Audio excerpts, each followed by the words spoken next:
mau dimanapun, selama itu ada niatan untuk khidmat ya, bermanfaat untuk Nahdlatul Ulama, saya rasa ya sah-sah saja dan menunjukkan bahwa orang NU itu kompak kan gitu. NU atau NU secara institusi, Ansor secara institusi, mohon jangan digunakan sebagai alat untuk apa ya, meraup keuntungan secara praktis tadi.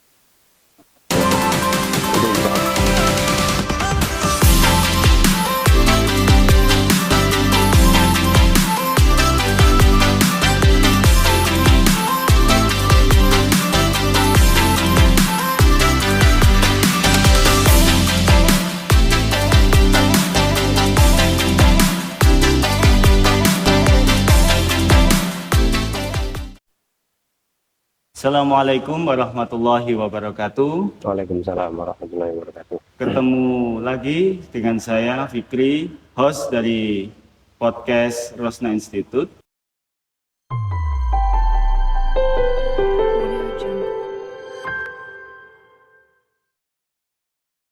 Podcast ini kita akan membahas tentang baik itu tentang Ansor, baik itu tentang pengetahuan umum yang mungkin bisa menjadi hal yang bermanfaat bagi sahabat-sahabat sekalian. Kali ini, di episode kali ini benar-benar istimewa. Rosna Institute kedatangan tamu yang luar biasa. Beliau adalah Gus Fathur Razi, SEMM. Beliau adalah Ketua Pimpinan Cabang Ansor Kabupaten Malang yang menjabat mulai dari tahun 2021 sampai 2025. Selamat sore Gus. Selamat sore. Alhamdulillah, gimana kabarnya Gus? Alhamdulillah baik, masih agak flu. Waduh. Ini memang hawa-hawanya sedang tidak enak Gus ya? Dingin. Saya sebelumnya terima kasih banyak Gus sudah menyempatkan waktu di tengah kesibukannya jenengan mengawal sepertinya padat dari PKL kemarin, kemudian sekarang mengawal Susbalan, yang kebetulan tuan rumahnya itu ada di Singosari. Alhamdulillah. Yang saya ingin kulik dari jenengan ini Gus. Jenengan ini kan sangat muda, terus dari face-nya itu kan sangat ganteng gitu ya. Oh. Maksudnya dengan kepemimpinan atau apa ya, umur yang masih muda, apa sih tipsnya jenengan dalam memimpin sehingga organisasi itu bisa berjalan dengan baik? Dengar-dengar jenengan ini juga salah satu dulu pernah menjadi kepala sekolah termuda di Kabupaten Malang ya. Nah, itu bagaimana kiat-kiat atau bagaimana cara menjadi pemimpin yang baik dalam mengatur organisasi itu, Gus? Baik, terima kasih Mas Fikri. Ini kalau masalah gantengnya ini ya relatif ya, tergantung orang yang melihat ya. Ya biasa-biasa saja. Kalau dikatakan masih muda ya enggak juga, sudah 37 tahun ya. Tanggal 6 kemarin sudah 37 tahun. Oh, baru ulang tahun. Selamat ulang tahun ya, Gus. Terima kasih. Saya juga enggak paham Mas Fikri ya. Yang jelas itu saya mengalir saja ketika, jadi prinsip saya atau apa ya yang menjadi pedoman saya itu, ketika saya diberi tugas maka saya harus maksimal. Seperti itu yang pertama. Kemudian yang kedua, tentunya saya tidak berhenti belajar, terutama dengan belajar kepada orang-orang yang ada di sekitar saya. Jadi ketika saya masih dulu benar kepala sekolah saat itu 2009, memang termuda saat itu, artinya diangkatnya saat itu termuda lah. Saat umur itu 22 tahun. Maksudnya muda itu di antara teman-teman yang ada kepala sekolah saat itu. Nah, kebetulan saat itu alhamdulillahnya karena muda kan sering dimintai tolong, sering disuruh. Nah, akhirnya saya kan banyak bergaul dengan para senior. Nah, dari situlah saya banyak belajar dari kepala sekolah yang saya anggap sukses gitu, kiat-kiatnya apa, kemudian bagaimana cara memimpin. Nah, itu saya belajar dari sana. Nah, kemudian kalau saya harus menyampaikan teori apa, ya enggak tahu, yang penting saya selalu belajar. Oh seperti ini ternyata, oh kenapa gini, oh bapak ini kepala sekolah ini keras, tapi ternyata kenapa kok bawahannya ini loyal.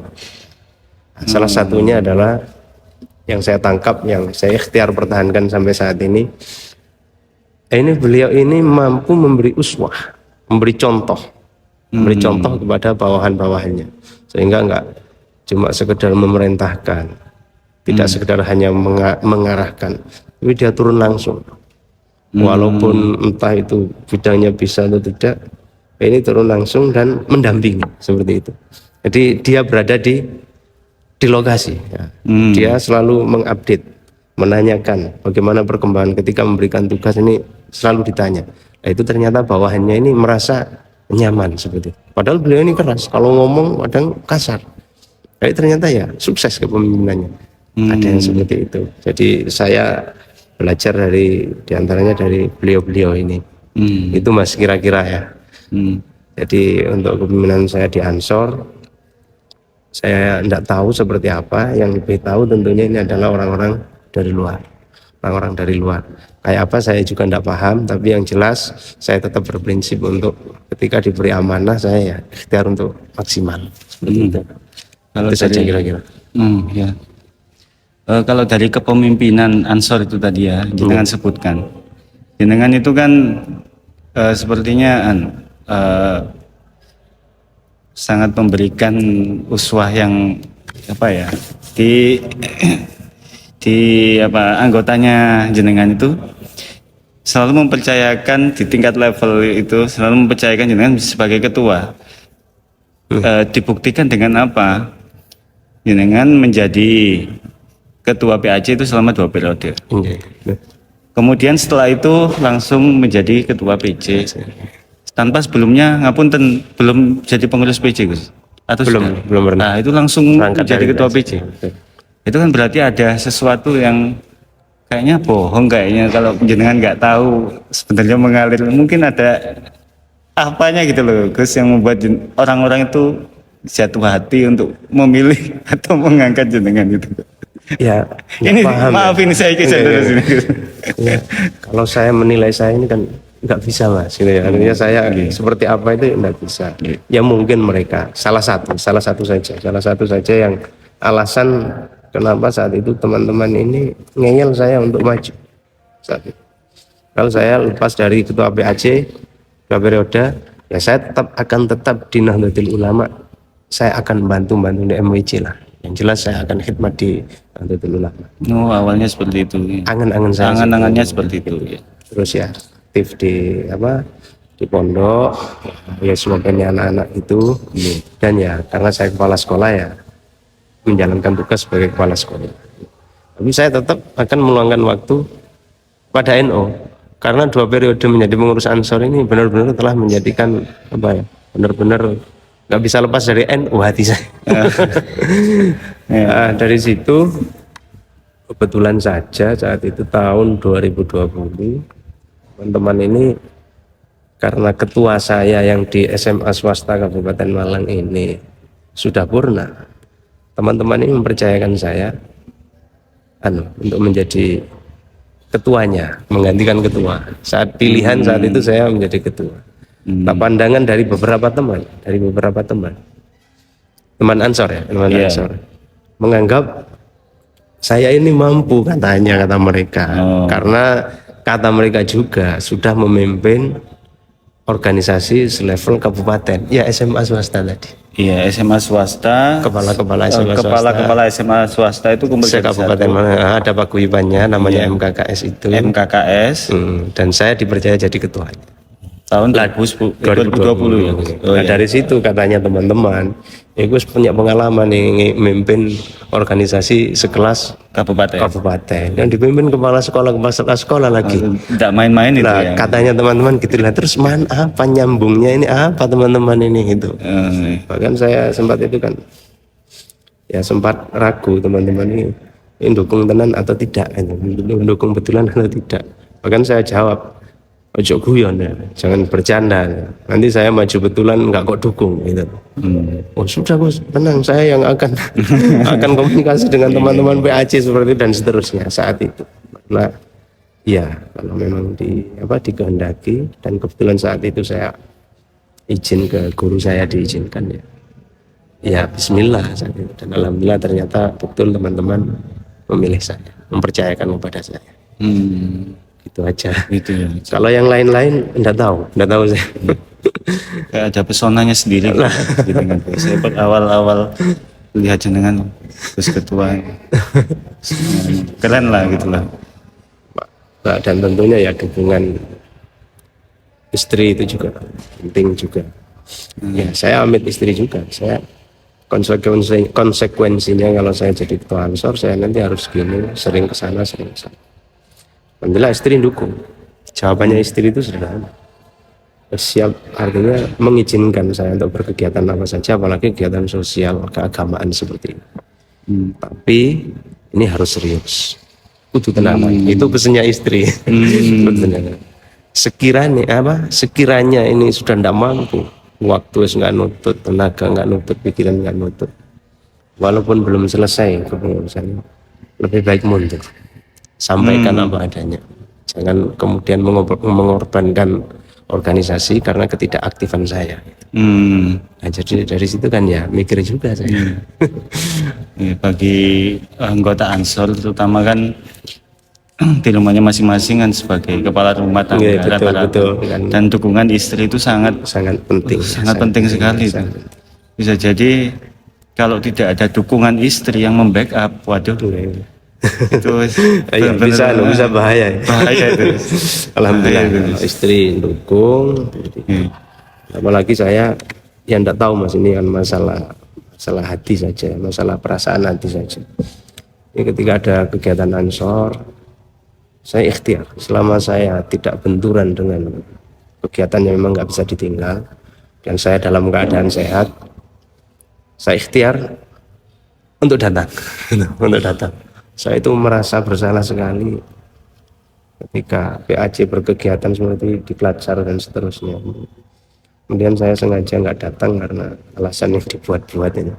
Ini merasa hati ini merasa bersalah sekali. Karena saya pernah menjadi ketua PAC, Mas. Bagaimana sulitnya mengkonsolidasikan ranting-ranting, apalagi saat itu ranting di tempat saya ini kan lagi berjuang untuk dihidupkan lagi. Berat, Mas. Berat dicibir sana sini, dirasani, di ece-ece, itu sopo iki kok melakukan hal yang benar kadang aja masih ada kelirunya. Apalagi melakukan hal yang salah. Dengan pernah merasakan seperti itu, maka ketika teman-teman sahabat-sahabat ketua PAC ini berikhtiar untuk mengadakan kegiatan apalagi kaderisasi, wah ini kan dosa saya kalau kemudian sengaja nggak hadir karena alasannya dibuat-buat. Itu saja. Ikhtiar saya dalam memberikan support lah, semangat kepada sahabat-sahabat yang ada di PAC. Mungkin salah satu support yang jenengan itu ikut hadir dan ikut menemani paling tidak ya, ikut mensupport, mungkin nggak langsung bantu-bantu apa, tapi hadir pun itu kan sudah menjadi semangat bagi sahabat-sahabat yang lain. Saya pernah menjadi ketua PAC, pernah menyelenggarakan di Klatsar. Yang saya saat itu nggak tahu apa itu di Klatsar. Serius, karena saya jadi ketua PAC. Betul, maksudnya itu teknisnya kayak apa? Yang penting saya menyiapkan peserta, kemudian saya pasrahkan. Itu didampingi teman-teman, sahabat-sahabat dari senior PC sekolah. Senang sekali, gitu. Merasa bahagia. Gitu. Lah itu pula yang saya yakin dirasakan sahabat-sahabat PAC ketika saya datang dan banyak pengurus PC yang datang. Merasa terayomi mungkin. Yaitu salah satu ikhtiar jenengan juga untuk membentuk kader militan. Ya, kalau saya pernah lihat dan baca, jenengan itu kan punya visi waktu sebelum pencalonan, punya visi untuk membentuk kader militan Iya, dan organisasi yang kuat. yang baik, Enggak, yang gitu kuat, ya. enggak, Yang kuat ya. Mohon maaf, yang kuat ya. Iya, Nah, salah satunya itu tadi Gus ya. betul, betul. Kalau organisasi yang kuat itu yang bagaimana menurut jenengan? Organisasi Ansor ini dikatakan kuat ketika ketika Nah, kayak keadaan gini, yang bagaimana? makanya kader militer dan organisasi yang kuat ini kan menurut saya ini siklus. Jadi kader militan itu akan terbentuk kalau organisasinya kuat. Nah, organisasi ini akan kuat kalau kadernya militan. Seperti itu. Lah, posisi kita ini kan tidak sedang mendirikan organisasi, kan meneruskan organisasi yang ada. Dan saya terpilih, begitu saja terpilih. Apa tugas yang pertama? Tentunya saya akan menyusun kepengurusan yang punya komitmen dan kompak di jajaran pimpinan cabang seperti itu. Saat saya terpilih. Maka benar-benar saya, jadi pengurus yang ada yang untuk SK itu benar-benar saya perjuangkan untuk harus ada di situ. Karena saya anggap pengurus yang saya inginkan, yang saya tunjuk saat itu saya anggap punya kemampuan, kemudian bisa membantu saya. Dan saya ikhtiar tidak satu pun lepas itu. Saya perjuangkan, saya kawal sampai pusat. Lah dari yang kompak ini, maka semua kegiatan nanti kan saling mendukung satu sama lain. Jadi paling tidak bibit-bibit organisasi yang kuat ini kan sudah ada di situ. Baru kita berkegiatan, kemudian kaderisasi dan seterusnya, kemudian semakin matang kader-kader yang ada, maka organisasi yang kuat tadi itu otomatis akan terbentuk. Jadi seperti itu. Jadi alhamdulillah sudah kaderisasi yang menurut saya ya lumayan lah, sudah pelaksanaannya. Kalau masalah hasil ya wallahu a'lam, yang jelas kita sudah melaksanakan kegiatan kaderisasi yang sesuai yang ada di peraturan organisasi. Masalah hasilnya itu kan tinggal nanti RTL-nya kayak apa gitu aja. Nah itu masalah organisasi dengan ini kan masuk periode 2021 sampai 2025. 2025.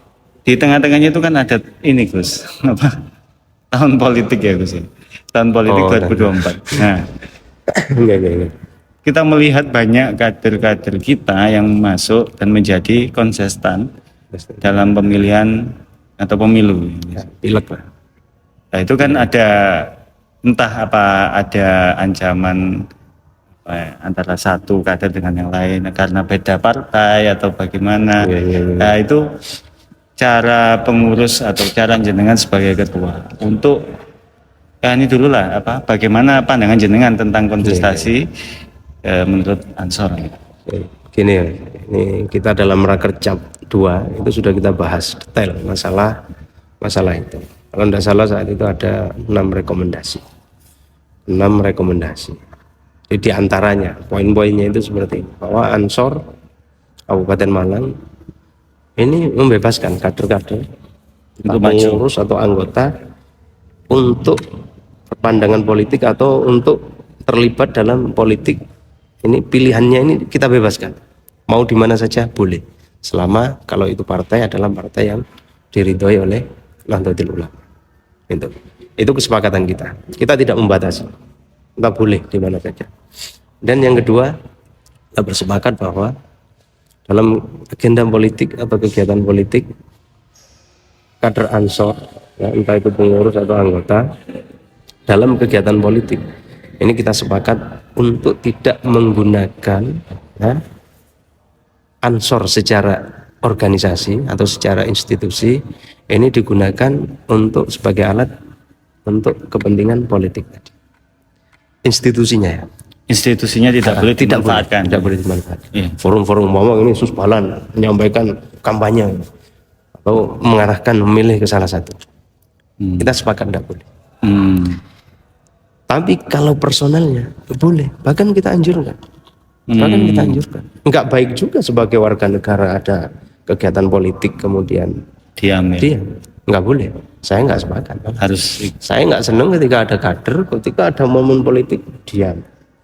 Terus aku nggak ngono-ngonoan, nggak penting, Nggak itu nggak penting. politik-politikan. Ketika produk politik sudah jadi, sudah Baru ada, protes, ya. kemudian ada yang nggak cocok dengan dia ngomongin, lah ini kan bukan cerminan organisatoris, bukan cerminan kader yang kayak dididik dalam organisasi kan. kayak orang nggak pernah kenal organisasi kan, seperti itu. Saya nggak suka itu. Cuma kita harus tahu sila-sila. Masalah pencalekan saya sendiri ya maju pencalekan karena permintaan juga, karena permintaan ya maju. Ada sahabat saya wakil ketua, sahabat Zulham maju, beliau dari PDIP, saya dari PKB, satu dapil mana. Singosari ada Gosani dan ada kader-kader yang lain itu. Saya anjurkan Ansor sudah tahu siapa yang harus didukung. Bahkan saya di forum saya di rumah saya di Tirtoyudo saya ngomong, saya maju, Mas Zulham maju. Tolong jangan sampai ada masalah yang muncul hanya gara-gara politik. Dan semua sahabat-sahabat semua sudah tahu siapa yang harus dipilih. Tapi kalau ngomong kader, sahabat-sahabat sekalian, sebenarnya sahabat-sahabat sudah paham harus bagaimana. Sini ada saya, ada Mas Zulham. Sahabat milih Mas Zulham sama dengan milih saya. Serius, saya sampaikan seperti itu. Bahkan di hadapan tokoh-tokoh, di hadapan ketua PCNU juga. Sahabat-sahabat milih. Waktu itu forum halal bihalal. Yang jelas saya nggak mau ingin ada gesekan, ada masalah hanya gara-gara politik. Saya sampaikan seperti itu. Kita mau dimanapun, selama itu ada niatan untuk khidmat ya, bermanfaat untuk Nahdlatul Ulama, saya rasa ya sah-sah saja dan baik bahkan. Jadi gitu. Teman-teman saya arahkan. Tuh, ada Mas Zulham, ada saya. Sahabat-sahabat milih Mas Zulham sama dengan milih saya. Saya sampaikan seperti itu saat itu. Jadi siapapun kader Ansor yang Anda pilih itu sama dengan memilih saya. Memilih saya, betul. Misalkan jangan di luar kader Ansor gitu. Upayakan jangan di luar kader Ansor. Kader NU. Kader NU. Karena logikanya kan gini. Partai tertentu ini berpotensi memiliki kursi 1, 2 atau bahkan 3. Partai tertentu juga demikian. Alangkah ini maslahatnya ini akan lebih tinggi ketika kursi-kursi ini diisi oleh kader-kader Ansor. Kan luar biasa. Atau kader-kader NU. Kan luar biasa. Jadi, sekaligus menunjukkan bahwa orang NU itu kompak. Gitu. Tapi sekali lagi forum-forum NU atau NU secara institusi, Ansor secara institusi, mohon jangan digunakan sebagai alat untuk apa ya, meraup keuntungan secara praktis tadi. Gitu. Itu insya Allah sudah menjadi komitmen, dan juga teman-teman yang kemudian sepakat dukung saya sudah saya sampaikan seperti itu. Itu untuk politik. Ada itu jumlahnya, Gus. 33 kecamatan yang maju itu berapa kader Ansor? Kalau yang dari pengurus PJ cabang sementara ada 3. Gus Sani, saya, Mas Zulham. Ya ada Mas, yang di dapil 1 itu ada istrinya wakil ketua, istrinya Gus Ainun tadi itu juga maju. Harus Fataya juga. Berarti ya, Ansor itu harus ikut berpartisipasi aktif. Harus. Jadi 33 kecamatan itu harus aktif, harus punya gitu ya? pilihan, harus punya pilihan. Jadi pilihannya itu ya tentunya ke figur yang kemudian nanti diharapkan atau berpotensi untuk mendukung kemaslahatan NU. Itu. Nah terus kalau kader NU berpartisipasi di sana, kalau nggak didukung orang NU gimana? Ya, kan ya harusnya semacam didorong, iya. Gitu. Tapi ya gitu. Harus yang mengawal juga. Yang mencalonkan diri ya juga harus tahu sila-sila. Harus tahu sila-sila. Ya biar apa ya? Biar jelas lah, biar apa ya, nggak campur baur gitu. Biar NU ini marwahnya tetap terjaga, Ansor marwahnya tetap terjaga. Gitu. Baik Gus, dari 33 kecamatan dan ada 33 PAJ ya Gus. Itu kan punya keistimewaan sendiri-sendiri Gus. Punya karakter, kebiasaan yang yang mungkin beda antara satu dengan yang lain, punya Iya. kelebihan dan mungkin Iya. ada kekurangannya. Nggih. Kalau menurut Gus Fatur Razi, Ansor Singosari itu pandangan jenengan itu bagaimana sih, Gus? Baik. Pandangan jenengan terkait Iya. Ansor Singosari. Iya. Karakternya bagaimana, kelebihannya bagaimana, istimewanya bagaimana, kurangnya mungkin bagaimana, Gus? Yang jelas bahwa kalau ngomong Singosari, saya banyak belajar dari Singosari. Saya melihat dari Singosari ini banyak lahir kader-kader atau orang-orang besar yang berangkat, kalau dilihat itu berangkatnya dari NU, dari NU, dari Ansor. Ada Gus Rektor, dan Yai Tolha dan seterusnya, bahkan sesepuh-sepuh sampai mungkin Mbah Nahrawi, seperti itu. Yang jelas bahwa Singosari ini istimewa. Demikian juga Ansornya, sahabat-sahabat ini semangat semangat ini untuk menghargai kader ini, penghargaan terhadap kader ini luar biasa. Dan memberikan peluang pada kader yang seluas-luasnya ini juga luar biasa. Ini yang ada di Singosari. Jadi semangat sahabat-sahabat Ansor ini yang luar biasa. Seperti itu, Mas Fikri. Kalau ada kekurangannya, Gus? Ya tentu masing-masing BAC ini ada kekurangannya ya, ini satu sama lain. Mungkin bukan kekurangan, atau ada beberapa yang perlu dibenahi atau apa gitu, Gus. Menurut jenengan sebagai kacamata pimpinan di tataran kabupaten. Ya mungkin di beberapa kegiatan yang mungkin ini kaitannya dengan data, mungkin akreditasi dan seterusnya, ini kan ini maksudnya saya menilai dari kepemimpinan saya ini ya, yang sebelumnya saya belum tahu ya, mungkin itu perlu ditingkatkan di situ, akreditasi mulai dari tingkat rantingnya itu didampingi. Kalau kegiatannya saya rasa sudah luar biasa. Tapi ingat, akreditasi itu adalah kuncinya adalah arsip dan dokumen. Gitu. Kegiatan seperti itu, apapun kemudian kegiatannya itu kelihatan itu enggak seset. Iya, kegiatannya luar biasa. Banyak, tapi mungkin merekam dan dalam bentuk arsip dan dokumennya itu yang mungkin yang perlu ditingkatkan gitu ya. Apalagi akreditasi sekarang kan sudah mudah kan, sudah enggak foto, kita nyetak dan seterusnya, berbasis file semuanya. Nah, saya rasa itu kalau kegiatannya luar biasa. Singosari aktif, kita mantau dari grup kan. Iya. Tapi sekali lagi kaitannya dengan akreditasi, apapun kegiatannya, jika itu tidak ada arsip dokumen, mungkin daftar hadir, foto dan seterusnya, maka itu nilainya 0. Nilainya 0. Nah, itu saja. Ya Gus, mungkin cukup sekian pertemuan dan perjumpaan kita dengan Rosna Institute, Gus. Ya, terima kasih. Jadi Rosna Institute itu salah satu ikhtiar kita untuk mengembangkan diskusi-diskusi yang sifatnya itu ilmiah, Gus. Ya, meskipun nggak ilmiah banget, ada upaya menuju ke situ. Karena apa? Di Ansor itu kan sudah jamak, ada kegiatan-kegiatan keagamaan dan lain sebagainya, itu kan sudah banyak yang mengawal gitu. Jadi hubungannya hablum minallah itu sudah banyak.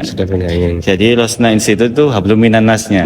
Jadi bahasan-bahasan yang sifatnya ya tentang organisasi, tentang sehari-hari, tentang permasalahan di masyarakat dan sebagainya. Ya, sedikit terima kasih. Terima kasih jenengan sudah meluangkan waktunya untuk Rosna Institute. Sangat berharga sekali Gus bagi kami. Terima kasih.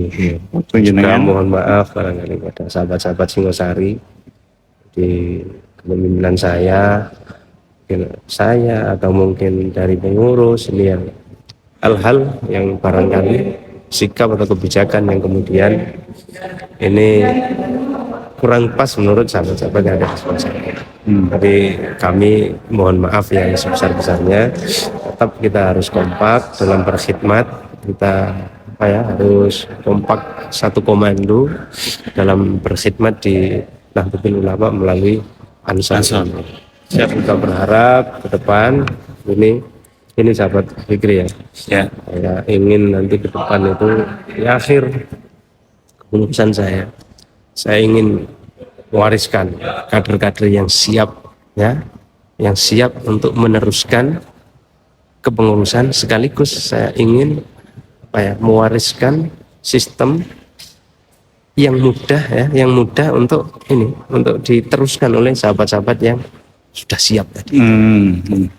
Jadi tidak ada istilah saya membatasi kader untuk mengkebiri dan seterusnya, tidak ada. Saya membuka seluas-luasnya kader untuk berkreasi agar nanti Ansor Kabupaten Malang ini benar-benar jaya. Amin, amin, amin Gus. Baik Gus, terima kasih banyak sekali lagi atas waktunya. Semoga kepemimpinan jenengan sukses sampai akhir. Amin, amin, amin, amin, restunya. Cukup sekian dari saya, dan saya juga terima kasih banyak kepada Gus Fathur Razi atas waktunya. Cukup sekian sahabat sekalian, semoga ada manfaat yang bisa kita petik dan kita ambil pelajaran dan bisa kita terapkan dalam kita beransor dan kita berbanser. Cukup sekian, wallahu muwaffiq ila aqwamit thoriq. Assalamualaikum warahmatullahi wabarakatuh.